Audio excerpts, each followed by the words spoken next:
Hello, and welcome to today's expert panel session, Super Apps and Digital Wallets, Securing the Unstoppable Force. My name is Lee Cookman, and I head up our product management for ID proofing at TransUnion. As one of the world's premier providers of data and technology with regards to identity and fraud, I spend most of my time finding ways to make businesses successful at saying yes to good consumers and with greater confidence. With me here today, I'm very excited. We've got a number of expert panelists who I'm just thrilled to have together in one place at one time to share their perspectives on innovating into this new dynamic environment and staying ahead of the fraud, security, and privacy concerns that come with it. Today, I have with me Julie Conroy. She's the research director of Aite Group's fraud and AML team, Neil Campbell, director of Secure Now operations at Fiserv, and Lauren Russin, the VP of Product and Technology at Ping Identity. You'll get to know each of their voices as we go along here, but before we get started, let's have each of them say hello and share a little bit about their bios and warm up here as we get started in the content. Julie, why don't you go first? Sounds good. Happy to be here. And as Lee said, I am the research director for Aite Group's fraud and AML practice. I'm lucky enough to spend my days talking to fraud executives at financial institutions, at e-commerce merchants, at fintechs, and learning about what their challenges are and also successful solutions. So look forward to bringing that perspective to this conversation. And I'll turn it over to Neil. Hey, thanks so much, Julie. I'm Neil Campbell. I lead the operations team for Secure Now at Fiserv and spend my days trying to make sure only the right people access online and mobile banking applications. Lauren? Hey, thanks, Neil. Yeah, and as Lauren Russin, I work for Ping Identity, and I've been there for about 10 years, and I have to say I've been in the industry for probably 20 plus. I think I come honestly with my gray hair here, but I'm like Julie, I get a chance to talk to customers quite often, and really they help provide perspective, which I hopefully can be valuable for this conversation today. Awesome. All right. Well, it seems like it wasn't that long ago when to obtain new software applications, you had to pick up a CD-ROM and load it into a giant tower. And then right behind that came the world of apps, right? Our expectations started to increase where right now, we just expect as soon as you think of an idea, you should have an application available, accessible with your hand wherever you are within seconds. And that should be a gateway to open up linkages to people, finances, sports, school, anything, anytime, anywhere. You expect to be able to get access to it and to interact and to perform end-to-end transactions of all kinds, conversations with grandma or making a purchase or checking your balance at the bank, things of that nature. And here we find ourselves relatively early in the rise, the adoption curve of what many are calling super apps. And so we just want to baseline real quick, level set before we get started, talk about what a super app is. And I think of it kind of like fraud. In some cases, it might be one of those things where we say, I don't know how to describe it, but I know it when I see it. So in all seriousness, though, we see these kinds of apps emerging across the globe. It's not geographically limited, right? Everywhere consumers are interacting with their mobiles, we see the emergence of these types of apps because the opportunities are rising and our expectations as consumers are changing with that. Providers like Amazon, Google, WeChat, even Uber, they're constantly innovating on their platforms. Once they have a strong audience and they're based on their core services, something unique that they brought into the market, they begin to expand. And with the number of consumers they have coming to that hub, they realize they can be a hub for messaging, payments and transfers, banking, retail, digital commerce of all kinds. Surveys recently have shown a great deal of optimism, both with businesses interacting through those hubs, as well as consumers who come and enroll and use the services on those hubs and make that a central point of interacting with the businesses that they want to connect with. Consumers are provided the benefit, the simplicity of a single hub for messaging, e-commerce, retail, finance, payments. And rather than toggling between app after app and relogging into each one of them as you go, they can accomplish a bunch of tasks in one place and begin to interact with the services that make sense can actually happen together in an integrated fashion.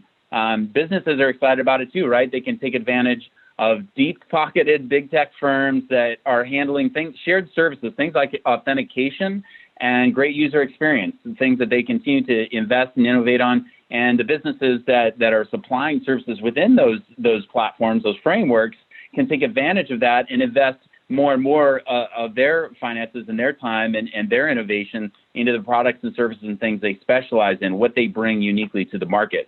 But adoption of these technologies by consumers and businesses is not going to be without challenges. We're already seeing some of those, right? Security and fraud are at the top of the list for concerns for businesses and consumers. And on the consumer side, there's the added perspective, especially depending on the geographic region you're from.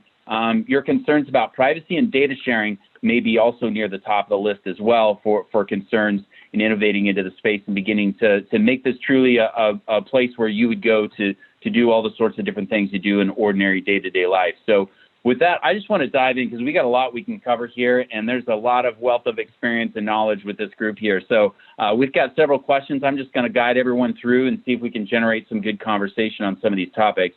So we'll kind of open up with a pretty simple one here. Digital payments, they've become the norm globally during the pandemic. Consequently, mobile payment movement has taken even a stronger hold, as have related fraud challenges that come with that. But looking back over the course of the past year, what do you think has changed and linking that into where we're headed with the super app conversation? Julie, I'll let you go first on this one. Sure. So the pandemic really put the pedal to the metal on digital transformation in financial services. We performed a survey that we conducted late Q4 of 2020, in which we asked consumers a whole bunch of things, but one of them was the extent to which they had tried new digital products like P2P or mobile RDC or digital channels from their financial institution like mobile. And 39% of the consumers that we surveyed had tried these. And the vast majority realized that these are really easy, they're very convenient, and they intend to stick with these new digital first behaviors after all of this is behind us. So I think that the pandemic really has accelerated our movement towards a digital first environment. It's not just through digital banking or interacting with merchants. We saw e-commerce volumes jump by 25%, but also, the U.S. market in particular has had a whole bunch of stops and starts with contactless payments at the point of sale. And it took a pandemic, but we finally are seeing that those contactless payment behaviors are taking hold here as they have in the rest of the globe as well. So we've definitely seen some very substantive changes to consumer behavior. And Neil, I know you guys have some good perspective on this. I'd love to hear your perspective on this as well. Thanks, Julie. So I think we've seen an acceleration. You used the term pedal to the metal. I think that's really accurate. We already were seeing a trend away from brick and mortar traditional financial institutions. And I think that's just the pandemic has accelerated that transition. Julie, also you mentioned these applications tend to be sticky, and I think they are incredibly sticky by design. Once you set up your bill payment, you're very unlikely to go to another system once you add an individual payee or download your contacts into a specific application for payments. It's so easy just to stick with that. So I think we've seen a ramp up, and we will maintain those transitioned customers and just continue to transition away from the physical locations as well. And with that, I turn over to Lauren for his perspective. Yeah, thanks, Neil. I've been thinking, the comment about contactless payments, I think, is spot on. And I remember reading a statistic that's like 51% of mobile phone users now use contactless for all of their transactions. And I thought, if you have the majority, which is getting very close, if you consider 51%, that starts to create that trend. I think mobile wallets is spot on. And I've been thinking about my own behavior. Mobile point of sales has been really critical. And, as we couldn't go into buildings, we could at least meet people from outside. And so I think it's just the ease of use. I think we have the technology for the adoption, and then the ability for us to be able to transact a lot more easily with mobile phones, I think has really helped, spirit that acceleration that you guys have talked about. Great, thank you. Great perspective. So let's move on to our next question here. Let's talk about some of the trends giving rise here. Do we think that the digital payments trend has given rise to the gradual adoption of super apps? How is that momentum going to carry forward into the super apps world? Julie, what are your thoughts? I definitely think that this is kind of bleeding into it. And I think it's coming from, bottoms up consumer expectations that, as I have this, hub of so much of my transactional activity, be it, purchasing activity with Amazon, or, if I'm a gig worker and, this is not only the mechanism that I use to do my job from day to day, but if they can also provide me the opportunity to get paid in real time via an app, there's a ton of utility there. And so I think that organizations are realizing that there is opportunity to create not only additional stickiness, but additional revenue streams and additional points of loyalty and utility with your customer base.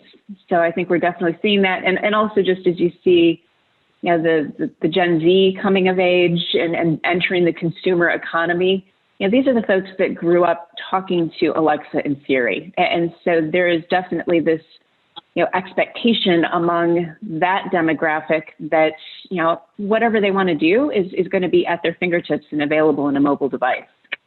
That makes sense. Julie, I was going to add on that of, when you consider that it is that Gen X crew, I mean, they're pretty natural. I mean, they love the mobile device, they trust that device. And I've always thought, none of us devalue our money. We hold to that very closely, and we look for anyone we trust. And the closer we trust our phones, the closer we trust that digital transaction, the more that device becomes representative of all transactions that we do. So I do think this digital transformation is coming because of transactions, because we're transacting in something that matters a lot to us, has high value to us. And so we trust that platform. And then you add another app for chat, or you add another app to, approve somebody, give them consent. All those transactions, I think, to start become common in that single or that super app we talked about. Neil, I don't know if you have a perspective on this or not. Yeah, absolutely. I think that's a really good point, Lauren, that the device becomes a trusted medium unto itself, and then the super apps provide a portal into many different services. And I was looking at the Federal Reserve reporting within the United States, 22% of U.S. residents are either unbanked or underbanked. And those numbers are actually much higher in some other countries. They're much lower in some other countries.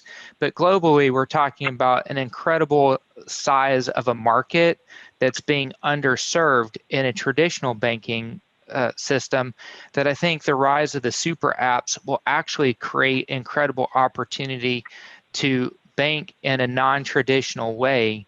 And so I think that we're going to, it started with payments, right? But I do see it proliferating into every aspect of transactions and beyond financial transactions as well. That's a good point. That's a really good point. Yeah, that's a really unique perspective. Kind of carrying on from there, what do you think needs to happen to ensure high adoption of digital payments? You guys were talking here about things that kind of forced it during pandemic period for a number of folks, depending on where you live and what the norms are in your area. But what behavioral changes do you think we can expect to see consumer level, corporate, cultural level, as we look at higher adoption of digital payments? So I can jump in first here. I think you have to be creating true utility with these super apps. It's not just, a build it and they will come, because super apps is the new buzzy term.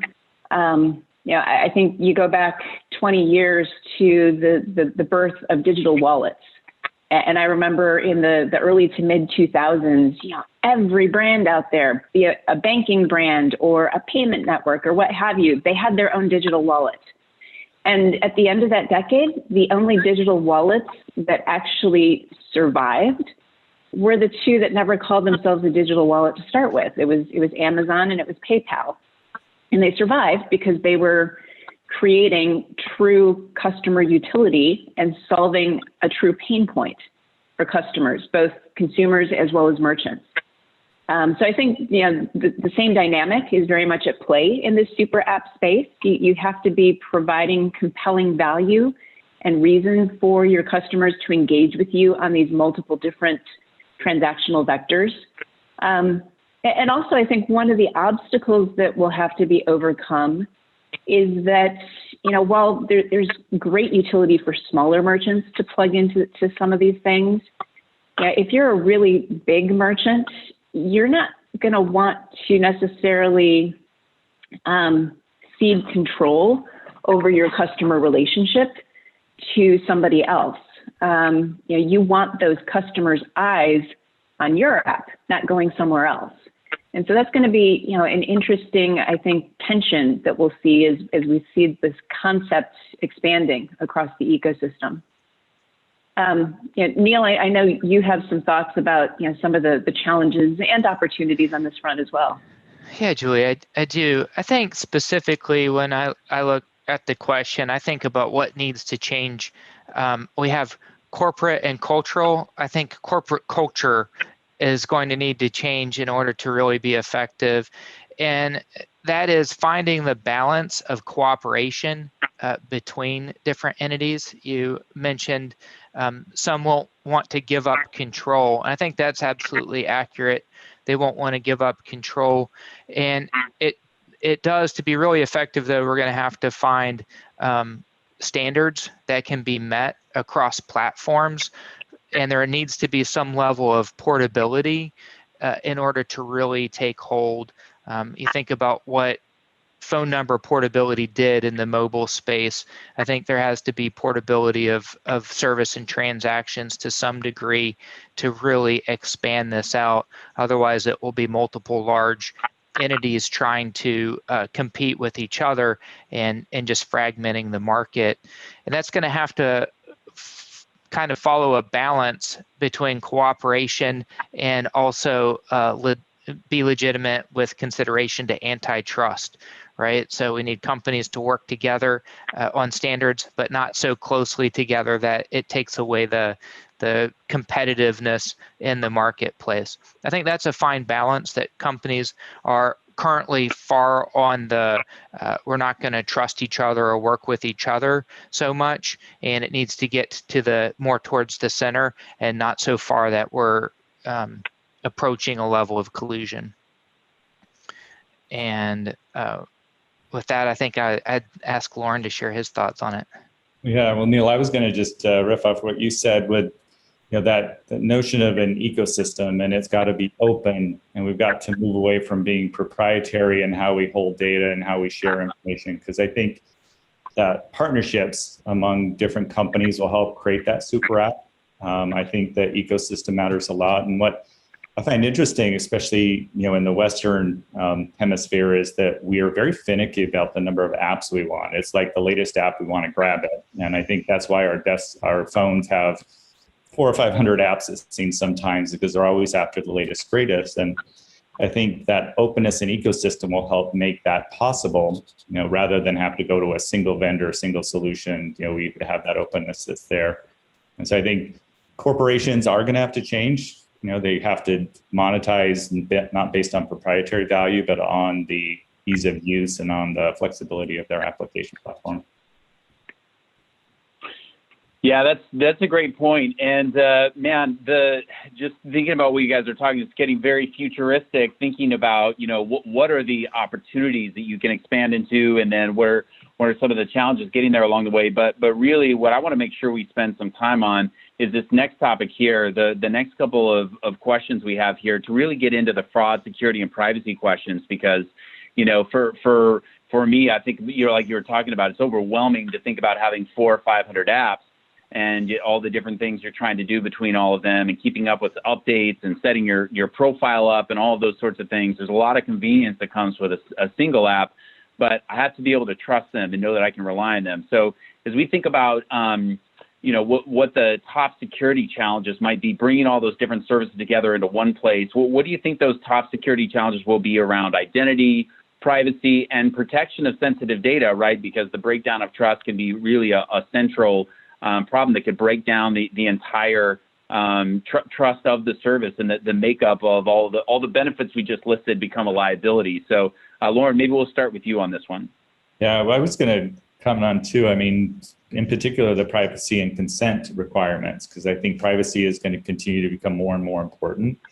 And a company that holds, everything out of that honeypot concept, where if I hold everything, I become then that target where the risk of, the data that I'm holding becomes more and more important. And I think, being able to detect fraud, being able to make sure that I, can identify if it's a bot or if it's a human, if I can, look at, is this a high scale attack, and then be able to protect the data that I'm storing, and then more so, how do I engage the user in the right way to ensure that their privacy is being maintained and consent. And it's almost to that point where, we can no longer really hold somebody's personal information. We've got to enable personal identity is a trend that's happening in the identity space to help enable end users to protect their data. And then corporations now are really holding only metadata and really information about the user, about their transaction, but not the data itself. I don't know, Julie or Neil? Julie, do you have a comment? I can jump in and just, I think you raise a really important point about, the trust factor. And I think that goes hand in hand with making sure that there is a very clear understanding among the customers that are using your app about where liability sits in the event that there is fraud. And as you get more and more services piled into these super apps, that liability will differ. And so having the understanding as a consumer that, if I'm getting payments into this app and I'm storing funds with this super app provider, do I have the same type of Reg E protections that I do in a banking environment, so that if somebody does, commit account takeover and empty out my account, does the app provider have to reimburse me for those funds, or do I, as the consumer, hold the liability? Or with payments, in the event that you're using push payments via an app to send money to somebody, do you have the same kind of protections that you do under Reg Z, that if it is fraud, that you'll be kept whole? And, I think we saw, especially with some of the mobile wallets in the early days, there was a lot of fundamental lack of understanding among consumers about where that liability sat, about what their recourse was if in the event that there was fraud. And it created some pretty bad headlines, bad press, bad customer experiences when those expectations were disappointed. So I think having a really clear understanding of what this is, and then a very clear education of your customers will be critical for this. Neil, anything to add? Yeah, Julie, I think of that, you're talking about the consumer understanding or the user understanding liability. I think that the risk here is so great that it can be if there is fraud and it makes headlines, it can create a virtual run. Instead of a run on the bank, it can be a run on the service. And a service that's thriving today could be virtually dead tomorrow based on headlines. And I expect that we'll see things like authentication powered by, right? I think we're going to see some decoupling of the primary service and then some of the security controls. And in general, I think we're going to see plug and play two different providers, so that if there is an issue, then the institution that's providing the overall service can decouple from the authenticator or the security control itself, and try and put an arm out and say, that wasn't us, that the distrust you feel should be towards this organization over here.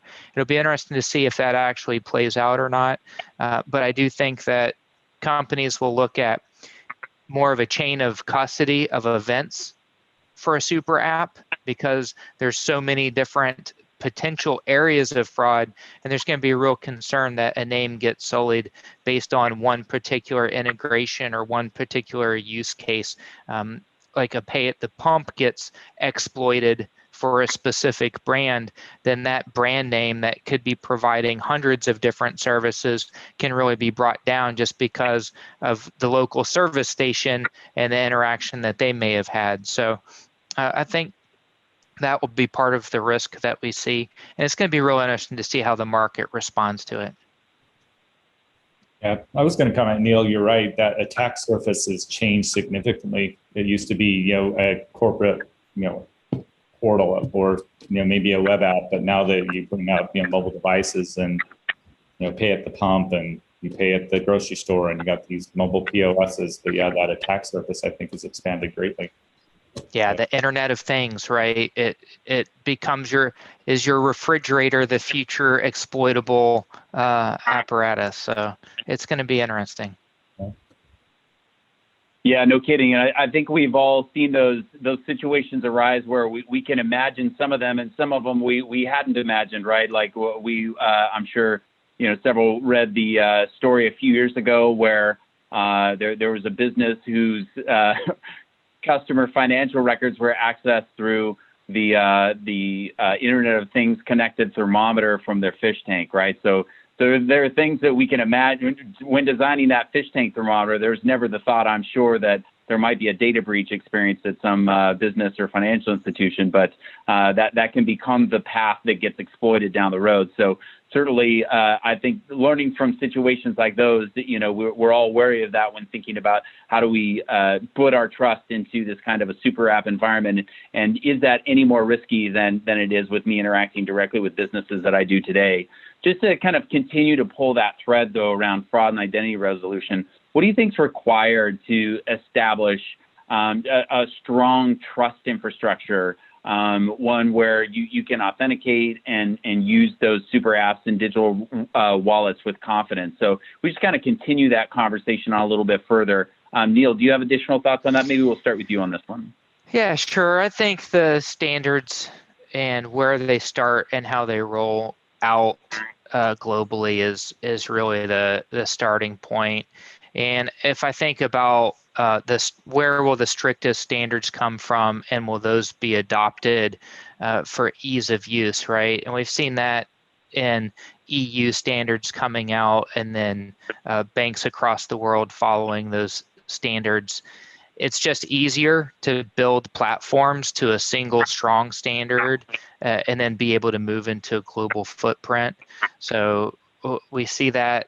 And I think we'll continue to see the standards where they're generated from, and making sure that we're building this to the strongest standards possible. And with that, I turn over to Lauren for his thoughts. I was going to, when it comes to technology and looking at how do we solve some of these problems, I break it down into a few things. I think we first need to assess fraud. And that's really, is it the device? Is it the right user? Is it, any behavior that we see is anomalistic? But assess the fraud first. Next is we verify. And so you've got to verify the user. You got to verify the device, are really, who they say they are, or did they come from, a trusted source?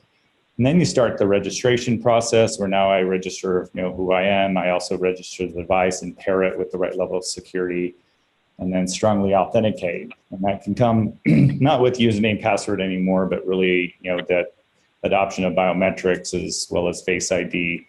Those I think have really strengthened how we authenticate a user based on the device or the environment or context that they're in.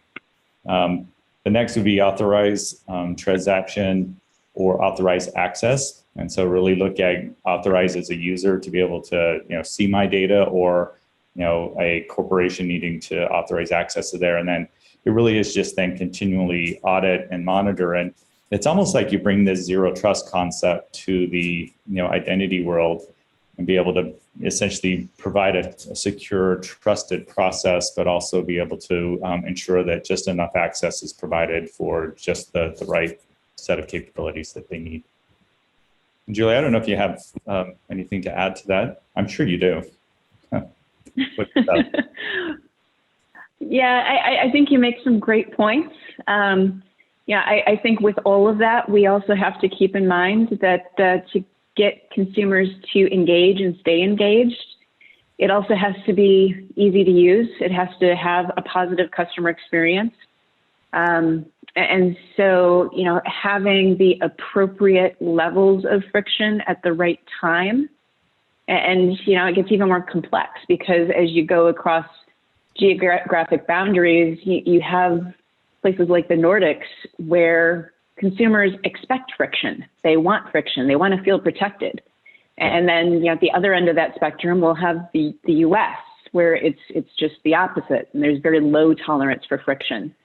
And so that's really where, digital identity becomes very important into these concepts, and having the ability to really maximize your use of that metadata that comes with the transaction. And, you were talking a bit about, the opportunities and risks associated with the Internet of Things. And I think from a authentication perspective, the Internet of Things actually presents some really interesting opportunities going forward as you look at the fact that, if you can see that Lauren is coming in from his PC and he is within 20 feet of his recognized Alexa and within 20 feet of his recognized smart thermostat and within 60 feet of his recognized smart car, then all of a sudden you have this very good understanding that, yeah, this is Lauren. And so we need to let him do whatever he's doing and not put friction in his way.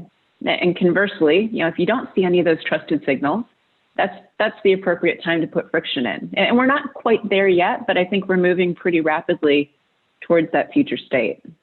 Yeah, no, I love it. Yeah, I mean, we think the whole identity space is becoming more personalized, and it's not just about securing, but it's about creating a good experience. And I think you can get both. It's kind of that best of both worlds, or that synergy that is created. So yeah, I really appreciate your points. Yeah, and it's interesting, just as we think about that, Julie, bring up the example of certain markets may actually be pleased to see some degree of friction, or maybe certain types of transactions we're pleased to see some kind of friction. I'm sure those of us who work in fraud and security especially, we're always very disappointed if there's such a low hurdle that we feel that our data could have been compromised. But in the reality, too, I think to some degree, the last several years, the ship has sailed a little bit with some of our private information, right? It's already been made available to a large degree. So if the new super app is opened and leverages just the history of data of things that have been compromised, I'm a great example, without using brand names. I've shared documents online in a personal level and photos as well. I have a public email address from a major distributor who experienced a data breach. I connect with other professionals online in a place there's another data breach. And man, I love tacos, and all these cards were breached as well, right? So a lot of information is already out there. Can we talk about, maybe as our last topic here, what role do we think biometrics, AI, ML can play? Since just having me creating a harder password or answering instead of 3 questions, can I answer 7 questions about me, maybe aren't going to be the best approach for some of these large markets, and ours being a good example of it. Yeah, I can jump in on that one first. And I think, as you look at, first the questions don't work because the bad guys have all the answers to the questions, and often they have a better ability to answer those questions than the genuine consumer does. So that's where, layering in things like, device fingerprint, behavioral biometrics, email tenure, email reputation, all of that great data that we have available to us by dint of engaging in this digital channel. When you bring all of that together, it really does require having the machine learning to make sense of it all. And then, as you are having to do things to step up authentication, either because it's a higher risk transaction or you have some question marks about that initial risk assessment, that's where, things like device resident biometrics are great because, we as consumers are now very well trained to, do the facial recognition or put the fingerprint down. And so it's no longer viewed as quite such a degree of friction. And you get into even some of the gaming space, and they sometimes will make it part of the game, which is great. That's the win-win from a customer experience perspective. Lauren, I know you spend a lot of time talking to people about this concept, so would love to get your thoughts there. Yeah, for sure. Well, I was going to just respond to your comment about context in your last response, and I think that's a big part of what artificial intelligence, machine learning provide, is that it's aware of things that you're doing, either behavioral or the context that you're in around devices that you trust or not trust. And I remember attending an analyst conference a few years ago, and the analyst said, why aren't we better modeling how we interact on a human basis? And so there are those people that we trust because we have deep learning and they understand us. They understand, what's important to me. They understand the things that I want to protect, and maybe, some stupid trinket, but to me it has high value. And it's that what AI and machine learning can give us is collecting all that metadata and being able to ensure that there's context and trust around it, and then be able to also model the behavior according to what you value most. And I think that that's a big part of why AI is introducing, because it's going to give us that implicit knowledge and implicit understanding of what's most important to us. Yeah, I think that's great. I do want to mention, I think AI is great for 0-day events as well, right? We do a lot of time modeling what are the known behaviors and actions, and how do they differ from fraudulent attempts. And artificial intelligence will ferret out differences in behaviors, anomalies that we wouldn't even think intellectually to put in place. So. Excellent. Well, I know we're running up on time. That was an amazing conversation. We covered so much in a short period here. I'm excited to even watch it back myself and re-listen to some of the commentary from you all. Really appreciate your time. I heard some great stuff today, just thinking about the future and where we're headed, but especially what are going to be those challenges in adoption of the super apps. And I think from a business and a consumer perspective, gave us a lot to think about here as far as cooperation goes, being mindful of privacy, and thinking about the critical role of things like biometrics and so forth in kind of a zero trust environment. So thank you again. Appreciate our time from Julie, Lauren, and Neil, and appreciate all of you attending today. Thank you so much. Thanks, Lee. Thank you, Lee. Lauren, Julie, it's been a pleasure. Thank you. Likewise. Thank you.